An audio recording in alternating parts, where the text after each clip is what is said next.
Investment in securities market are subjected to market risk. Read all related documents carefully before investing. The securities quoted are for illustration only and are not recommendatory. Registration granted by SEBI. Membership of a SEBI recognized supervisory body, if any, and certification from NISM is no way guarantee performance of the intermediary or provide any assurance of returns to investors. Hello friends, अगर आप देखोगे तो जो analysis Friday को बताया था, यानी कि लॉन्ग एंट्री जो है वो 25,140 के ऊपर और शॉर्ट एंट्री जो है वो 25,30 के अंदर। अब निफ्टी की हालत कुछ दिनों से, यानी कि मैं तो कहूँगा 1 या 2 हफ्तों से इतनी ज़्यादा ख़राब है कि ये छोटा सा साइड वेज का जो मूवमेंट है ये भी आप देख सकते हो कितनी चिपक चिपक के मार्केट जा रहा है। यानी कि आप खुद देखो कि हार्डली अगर आप देखोगे तो 30-35 पॉइंट ऊपर, और वो भी कट टू कट कमाना भी निफ्टी में मुश्किल हो रहा है।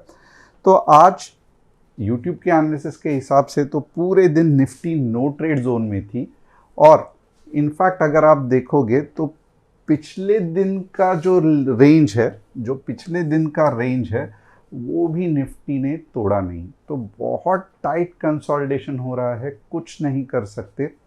ये जब तक नहीं निकलती ये रेंज से, या जब तक कुछ डायरेक्शन नहीं मिलता जहाँ पे आइदर एफआईआईज भर भर के सेल कर रहे हैं या डीआईआई भर भर के बाय कर रहे हैं, ये एक बैड पैच है। और मैं वापस यही कहूँगा कि ये बैड पैच में हम चलो ज़्यादा प्रॉफिट नहीं, बट हमें लॉस नहीं करना है, क्योंकि ये साइकिल रिपीट होते रहती है। 20 दिन अच्छे जाते हैं, 4-5 दिन बुरे जाते हैं। तो इससे मेरा ये मानना है कि आपको कॉन्फिडेंस लूज़ नहीं करना है। सिर्फ एक ही चीज़ करनी है कि बहुत ज़्यादा लॉस करके कैपिटल वाइप आउट नहीं करना है। निफ्टी में बहुत अच्छे दिन भी आते हैं जहाँ पे आपने देखा रहेगा कि 4 या 5 ट्रेड आराम से स्विंग के वजह से बन जाते हैं। फिलहाल नहीं बन रहे हैं, डजंट मैटर, जब बनेंगे बहुत मज़ा आएगा। तो ये रहा निफ्टी का पिछला रिव्यू। अब यहाँ पे बहुत सारे लोगों को जानना है कि निफ्टी वीकली एक्सपायरी क्या बंद होने वाली है। बहुत सारे कमेंट्स आ रहे हैं, तो जितना मुझे पता है मैं उसके बारे में आपको कहूँगा कि यस, निफ्टी वीकली एक्सपायरी बहुत ज़्यादा चांसेस है कि बंद होने वाली है। और इसके अगेंस्ट जो आने वाला है वो एक छोटा सा प्रपोजल है कि फोर्टनाइटली, यानी कि 15 दिनों की एक्सपायरी, या फिर जो मंथली एक्सपायरी है उसी तरीके से रखेंगे। अब इसके आगे का क्या प्रोसेस है, तो ये सब क्यों कर रहे हैं, क्योंकि यही कर रहे हैं कि निफ्टी में जो भी अननेसेसरीली ज़्यादा एक्सपायरी पे शोर शराबा और धाड़ धूड़ रहता है वो कूल डाउन करने के लिए। और दूसरी इम्पॉर्टेंट चीज़ क्या है कि ये जो बहुत सारे रिटेलर्स को खास करके एक्सपायरी में ही लॉस होता है वो कम करने के लिए। अब इसका प्रोसेस क्या रहेगा, कि ये कैसे होगा, क्या होगा, बहुत सिंपल है कि अभी तक डिसीजन नहीं आया है, और कोई भी चीज़ जो गवर्नमेंट है, सेबी है, बिना प्रोसीजर के नहीं चेंज करती। तो एक कंसल्टेशन पेपर निकलेगा जहाँ पे आप देखोगे तो उन्होंने पूरा ये जो चीज़ है वीकली एक्सपायरी में हमें क्या करना है, हम क्या करना चाहते हैं, ये पूरा एक कंसल्टेशन पेपर में वो लिख के निकालेंगे। फिर इसके अगेंस्ट नॉर्मल पब्लिक को भी वोटिंग करने के राइट्स दिए जाते हैं। हालांकि बहुत सारे लोगों को पता भी नहीं रहता है ये कब आने वाला है, कहाँ आने वाला है, वहाँ पे कैसे फिल करना है। But the consultation paper is open for normal public. वहाँ पे जाके आपको अपने येस या नो ये सब डालना है।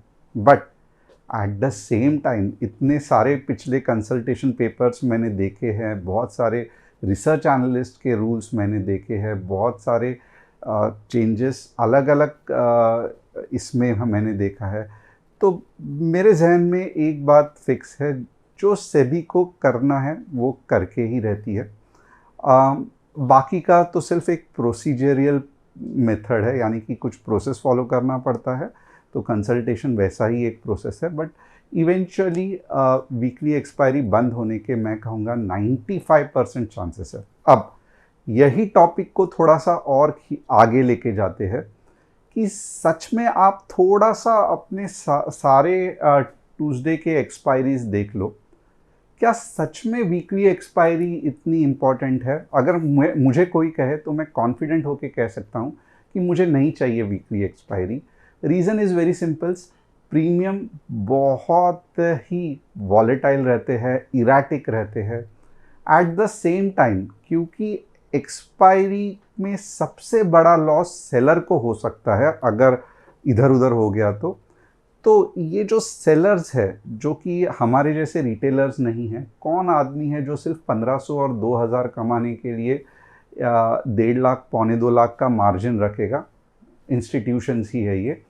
तो ये जो इंस्टीट्यूशंस है ये इतना नैरो में मार्केट को ला के रख देते हैं कि आप देखो कि ज़्यादातर सभी रिटेलर्स को लॉस हो जाता है। और अगर आप इसका पैटर्न भी देखोगे एक्सपायरी का, तो समझो 4 या 5 एक्सपायरी के ट्रेड्स पकड़ लो, दिन पकड़ लो आप, मीन्स हफ्ते में महीने में 4 समझो एक्सपायरीज है, तो उसमें से क्या होगा कि 3 एक्सपायरीज में बहुत दबा के रखेंगे, ना ऊपर जाने देंगे ना नीचे जाने देंगे, प्रीमियम को मेल्ट करके ज़ीरो कर देंगे, जिसको कि रिटेलर्स को बहुत लॉस होगा। और सिर्फ बीच में एक एक्सपायरी ऐसी रहेगी जहाँ पे आप जो कुछ भी बोल लो, गामा ब्लास्ट हो गया, थीटा ब्लास्ट हो गया, डेल्टा ब्लास्ट हो गया, ये सिर्फ एक एक्सपायरी रहेगा। और ये एक गामा ब्लास्ट के वजह से जिन लोगों ने पैसा कमाया है, और मार्केट में सब जगह पे इंस्टाग्राम फेसबुक में वो गामा ब्लास्ट का डिस्कशन रहेगा, तो उसके चक्कर में सब वापस 3 अपने जो एक्सपायरीज के पैसे रहते हैं वो कैपिटल सब घला देते हैं। तो इसके लिए ये बिल्कुल भी अच्छा नहीं था, और मैं मानता हूँ कि वीकली एक्सपायरी जल्द से जल्द बंद होना चाहिए। आपको क्या लगता है वीकली एक्सपायरी के बारे में, मुझे बताना। और जैसे कि मेरा ये मानना है, फ़िलहाल अंडर प्रोसीजर है वीकली एक्सपायरी क्लोज होने का, बट 95% चांसेस है वीकली एक्सपायरी क्लोज हो जाएगा। अब यहाँ पे अगर आप देखेंगे तो एक चीज़ जो मेरे दिमाग में हमेशा चलती रही है कि अगर आप देखोगे निफ्टी का कोरिलेशन बैंक निफ्टी के साथ है, इसके अंदर के इक्विटी ऑप्शंस अगर आप देखेंगे तो थोड़ा बहुत अलग चलते हैं, क्योंकि दैट इज़ मोर और less stock specific. But at the same time commodity एक ऐसी चीज़ है जहाँ पे आप सच में टोटली निफ्टी बैंक निफ्टी से डिस्कनेक्ट होके ट्रेड कर सकते हैं, और इसके लिए मार्जिन भी ज़्यादा नहीं लगती है। फॉर एग्जांपल अगर मैं बोलूँ कि crude oil, silver micro, natural gas, ये सभी बहुत फंटास्टिक कमोडिटीज़ है। इनफैक्ट सिल्वर माइक्रो अगर आप देखोगे तो फ्यूचर्स में कह रहा हूँ 9000 में ही आप मार्जिन दे के बाय कर सकते हो, और मूवमेंट बहुत बढ़िया है। क्योंकि बट ऑब्वियसली आप देखोगे तो सिल्वर ही पिछले 1 महीने में 20-22% बढ़ चुका है, तो निफ्टी से भी ज़्यादा मूवमेंट इसकी है। एट द सेम टाइम अगर आप ऑफिस में काम कर रहे हैं, दिन भर कुछ करने को ट्रेडिंग नहीं मिलता है, तो कुछ दिक्कत नहीं है। इम्पॉर्टेंट ये है कि आप 6 बजे, क्योंकि 6 बजे यूएस मार्केट कॉमेक्स ये सब ओपन होता है, तो 6 बजे से जो मूव बढ़िया आता है वो रात के 12 बजे तक चलता है। तो इसका मतलब क्या है कि आफ्टर ऑफिस आवर्स भी आप कमोडिटी में ट्रेड कर सकते हैं। तीसरी चीज़ क्या है कि आप हमेशा निफ्टी बैंक निफ्टी को गालियाँ देते हैं कि बहुत ज़्यादा मैनिपुलेटेड है ये मार्केट, कुछ छोटे मोटे प्लेयर्स आके पूरा मैनिपुलेट कर देते हैं, ऐसा होना ही नहीं चाहिए था। बट जो MCX में सिल्वर, गोल्ड या फिर नेचुरल गैस, ये सब जो चल रहा है, ये यहाँ पे नहीं ड्राइव होता है, ये इंटरनेशनल कमोडिटी मार्केट का जस्ट रेप्लिका है। यानी कि वहाँ पे प्राइस ऊपर नीचे होते हैं, जस्ट यहाँ पे MCX में उस तरीके से मूव होता है। तो आपको इंडियन मार्केट से मैनिपुलेशन होने के टेंशन नहीं लेना है। And at the same time अगर आप देखोगे ना, क्रूड ऑयल ऐसी कमोडिटी है कि एक ही डायरेक्शन में चलती जाती है। अगर कुछ रशिया का वॉर हो गया, इजराइल का वॉर हो गया, समझो ईरान में कुछ कॉन्फ्लिक्ट हो गया, सबसे पहले क्या होता है, क्रूड ऑयल के प्राइसेस बढ़ते हैं। तो वो सिर्फ और सिर्फ एक दिन के लिए नहीं बढ़ते हैं, वो कंटिन्यूसली बढ़ते जाते हैं। तो जब भी कुछ वॉर लाइक सिचुएशन होती है तो क्रूड और नेचुरल गैस में बढ़िया सा मूव आता है। और वैसे ही जब कुछ इन्फ्लेशन कम हो जाता है या कुछ ओवर आउटपुट आ जाता है, इन्वेंट्री बढ़ जाती है क्रूड की, तो आप देखोगे कि क्रूड कंटिन्यूसली नीचे गिरते रहेगा। तो बहुत ज़्यादा ट्रेंडिंग मार्केट है।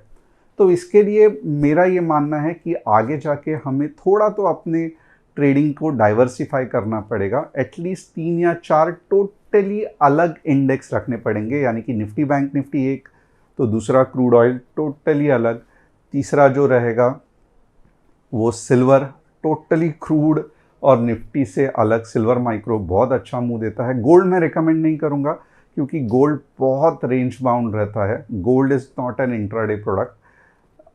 तीसरा क्रूड ऑयल, बाद में मेटल्स है, बट वापस मैं जिंक, एल्यूमिनियम, लीड, कॉपर, इनको एज अ बिगनर ट्रेड करने के लिए नहीं रिकमेंड करूँगा। तो silver micro, natural gas, crude oil, अगर हमने ये डाइवर्सिफाई किया तो फंटास्टिक आप 4 या 5 अलग अलग इंडेक्स में ट्रेड कर सकते हो। और जहाँ पे तेज़ी है, जहाँ पे ट्रेंड है, आप वहीं पे ये कर सकते हो। तो आने वाले दिनों में हम क्या करने वाले हैं, फ़िलहाल हम टेस्ट कर रहे हैं, बट आने वाले दिनों में जैसे ये निफ्टी बैंक निफ्टी का एनालिसिस है, वैसे ही कमोडिटी का टोटली अलग मैं एक हर दिन छोटा छोटा सेशन रखूँगा। और अगर आपने अभी तक कमोडिटी के बारे में बिल्कुल भी नहीं मालूम है तो मुझे कमेंट करके बताना, क्योंकि हम फिर ट्राई करेंगे कुछ स्पेशल कमोडिटी के सेशंस आपके लिए लेने के लिए। मार्जिन्स बहुत कम है, ऑलमोस्ट ऑप्शंस की, निफ्टी ऑप्शंस की तरह ही है। क्रूड ऑयल के जो ऑप्शंस है बहुत बढ़िया चलते हैं, 20-30% का भी रिटर्न्स प्लस माइनस दिन में दे देते हैं। तो अपॉर्चुनिटी इज़ फैंटास्टिक, सिर्फ हमें उसे ठीक तरीके से कैच करने को आना चाहिए। अब आज दिन भर में हमने क्या किया, तो आज दिन भर में अगर आप देखोगे तो हमने स्टूडेंट्स ग्रुप में 3 ट्रेड दिए थे। एक कॉस्ट टू कॉस्ट निकल गए क्योंकि कुछ मुंह आया ही नहीं, ऑफकोर्स 8-10 पॉइंट ऊपर गया, बाद में वापस हर बार की तरह। एक में प्रॉफिट हो गया, एक में स्टॉप लॉस हिट हो गया, एंड इवेंचुअली हम ज़ीरो के ज़ीरो पे ही रह गए। बट डजेंट मैटर, हमने बड़ा लॉस नहीं किया, ये सबसे इम्पॉर्टेंट है। और मार्केट इधर ही है, किधर जाने वाला नहीं है। मार्केट में अच्छा मूव भी आएगा, तो हमें ये नहीं करना है। अगर आपको भी हमारे व्हाट्सअप कम्युनिटी का हिस्सा बनना है तो ये रही व्हाट्सअप कम्युनिटी, जिसकी लिंक डिस्क्रिप्शन में है। आप हमें यहाँ पे क्लिक करके, जो डिस्क्रिप्शन है वहाँ पे क्लिक करके हमारे फैमिली का हिस्सा बन सकते हो। रूल्स बेस्ड ट्रेडिंग क्या है, तो वो कुछ रूल्स हमने दिए हैं, तो इसका PDF भी आपको मिल जाएगा अगर आप व्हाट्सअप कम्युनिटी ज्वाइन करोगे। तो आज क्या करेंगे, तो वापस व्यू बिल्डिंग करेंगे। एंड टू बी ऑनेस्ट, नीचे के लेवल्स आते ही नहीं है, नीचे जाता है वापस जंप मारता है, और ऊपर इतना स्ट्रांग रहता ही नहीं है कि ब्रेकआउट दे दे। तो ये बार बार चल रहा है, कुछ नहीं कर सकते। व्यू बिल्डिंग करेंगे, लेवल्स आइडेंटिफाई करेंगे। अगर कॉल लेना है तो 15 मिनट्स ग्रीन कैंडल का इंतज़ार करना है, अगर पुट लेना है 15 मिनट्स रेड कैंडल का इंतज़ार करना है। उसके साथ technical stop loss, money management करना बहुत इंपॉर्टेंट है। 3 स्टॉक्स जिसका एनालिसिस मैं आज करने वाला हूँ, Trent, Gokul agro, KNR construction. अगर आप चाहते हो आपके स्टॉक्स का एनालिसिस मैं करूं तो आप कमेंट करके मुझे बताना। IFC plans to double its India investment 10 billion annually by 2030, focusing on urbanization and green energy and MSMEs। तो बहुत अच्छा है ये। SEBI classifies real estate investment trust as equity instrument। ये अच्छा है, जिनको जिनको रियल एस्टेट में इन्वेस्ट करना है तो आप रीट्स के थ्रू करोगे तो बहुत बढ़िया रहेगा। तो ये नाम याद रखना, बहुत सारे म्यूचुअल फंड्स है जैसे कि एम्बेसी रीट्स और बहुत सारे। तो इधर भी डाइवर्सिफाई करने के लिए, अगर आपको इक्विटी में नहीं, आपको रियल एस्टेट में पैसा लगाना है, आप म्यूचुअल फंड की तरह रिट्स में भी लगा सकते हो। Oman investment in India remain low despite trade doubling to 10.6 billion. New trade deal could boost future investment. चलो ये भी समझ में आया। ये रहा हमारा कस्टमर सपोर्ट नंबर। अगर आप हमसे सीखना चाहते हैं, आप यहाँ पे व्हाट्सअप मैसेज करोगे, हमारी टीम आपको कॉल बैक करेगी। अब देखेंगे कि मार्केट का अगला रंग क्या है, या मार्केट अगला कहाँ पे जाने को सोच रहा है। अब यहाँ पे आप देखोगे ना, वीकनेस डेफिनेटली दिख रही है। क्यों मैं कह रहा हूँ वीकनेस मार्केट में दिख रही है? आप देख सकते हो ये डबल टॉप और मार्केट नहीं तोड़ पा रहा है। ये निफ्टी का 15 मिनट्स का चार्ट है, निफ्टी का 15 मिनट्स का चार्ट है। एट द सेम टाइम अगर आप यहाँ पे ये भी देखोगे कि ये जो नीचे का सपोर्ट है ये निफ्टी को नीचे ज़्यादा गिरने नहीं दे रहा है, तो इसके कारण आप देखोगे सेम एरिया में बहुत ज़्यादा कंजेशन हो गया है, जो कि दिक्कत है। चलो इतना समझ में आ गया। अब अगर आप सोच रहे हो, ये मार्केट की कंडीशन बताता हूं।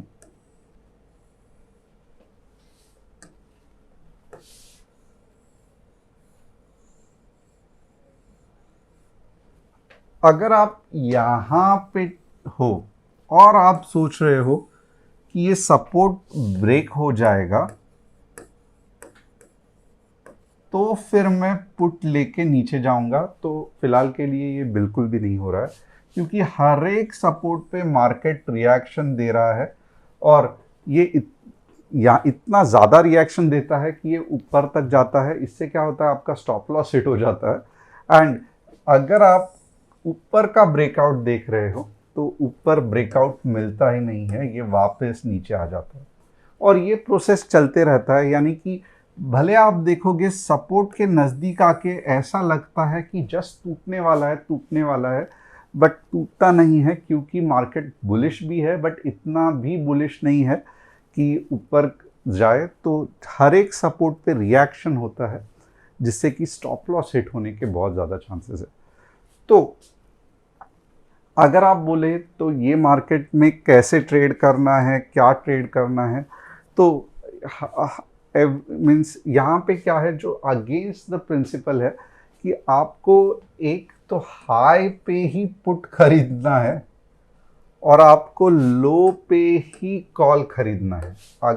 ये कैसे हो पाएगा, या जब भी आप खरीदते हो नीचे जाता है, ये मार्केट है, हम एक्सक्यूज़ नहीं दे सकते, बट यही मेन लॉजिक है। अगर आपको नो ट्रेड जोन में ट्रेड करना ही है तो, अगर नहीं करना है तो और मुझे लगता है 5 या 6 दिन, उसके बाद मार्केट नॉर्मल हो जाएगा।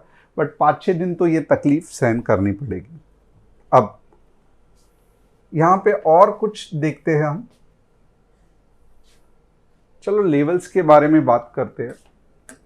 सबसे पहले लेवल्स क्या रहेगा, तो मैं हमेशा सेफ रहने की कोशिश करूंगा। 2550 के नीचे 15 मिनट्स रेड कैंडल क्लोजिंग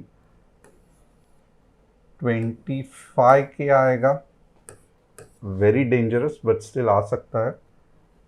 और सेकंड जो है वो 24,960।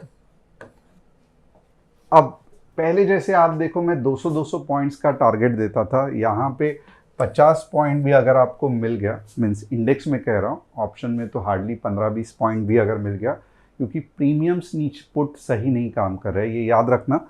ये इंडेक्स लेवल पे तो आपको 50 पॉइंट गिरते हुए दिखेगा, बट बहुत से बार ऐसे होगा आपका पुट का जो प्रीमियम रहेगा वो 5 से 8 पॉइंट ही बढ़ेगा। जैसे आज मार्केट के एंड में हुआ, बहुत अच्छा 20-30 पॉइंट इंडेक्स में नीचे गिरा, बट पुट का प्रीमियम बढ़ ही नहीं रहा था। तो बहुत संभल के रहना ऐसे, इसमें अननेसेसरली ओवर ट्रेडिंग मत करना। मेरा एक सिंपल सा आपको रिक्वेस्ट है, कुछ भी करो ओवर ट्रेडिंग मत करो। और ऊपर के लिए हम कौन से लेवल्स ट्राई करेंगे, तो ऊपर के लिए 25, 130, 15 minutes green candle closing,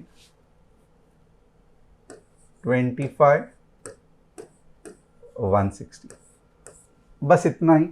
unnecessarily बहुत ज़्यादा आपको ऑप्टिमिस्टिक दिखा के अगर मैंने ओवर ट्रेडिंग के लिए आपको प्रवृत्त किया तो गलत हो सकता है। आज के लिए मीन्स ये जो निफ्टी का एनालिसिस है इतना ही रहेगा। आप देखोगे सर क्या मजाक कर रहे हो, 40-50 पॉइंट 20 पॉइंट के लिए 15 पॉइंट के लिए थोड़ी हम ये करेंगे, कुछ नहीं कर सकते, करना पड़ेगा।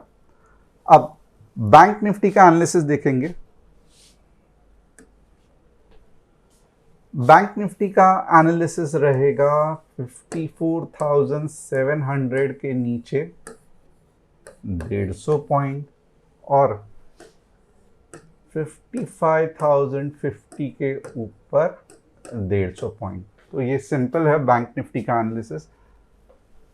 अब 3 स्टॉक्स, चलो एनालिसिस करते हैं।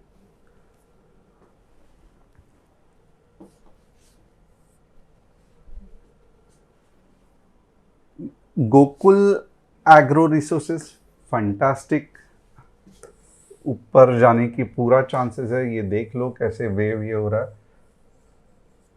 तो अच्छा स्टॉक है, बढ़िया स्टॉक है, ऊपर जाने के चांसेस है। कल एक्सपायरी है निफ्टी की, तो आपको भी मालूम रहेगा, बट स्टिल जिस हिसाब से चल रहा है अब बहुत दिक्कत है। ट्रेंड साइडवेज जाने के बहुत चांसेस है। ओवर ऑलरेडी इतना बड़ा मुंह आपको दे दिया है, तो फिलहाल ट्रेंड में इतना ज़्यादा कुछ मुंह नहीं है। KNR कंस्ट्रक्शन, इनफैक्ट सभी कंस्ट्रक्शन कंपनियां इतनी अच्छा परफॉर्म नहीं करती है। नाम बहुत सुनने को मिलता है बट नहीं ये हो रहा है, तो प्योरली साइडवेज है। तो आज के लिए इतना ही। कल एक्सपायरी है, वापस एक बार कहूँगा थोड़ा सा संभल के ट्रेड करना, ओवर ट्रेडिंग से बचना। मार्केट बहुत ज़्यादा रेंज बाउंड है, तो जब तक कुछ बड़ा वॉलेटिलिटी वापस नहीं आती है या कुछ न्यूज़ ऊपर या नीचे की नहीं आती है, थोड़ा सा संभल के ट्रेड करना, क्योंकि एक्सपायरी में वापस लोग कंप्रेस करके आपको दबाने की कोशिश कर सकते हैं। Thanks a lot, see you tomorrow.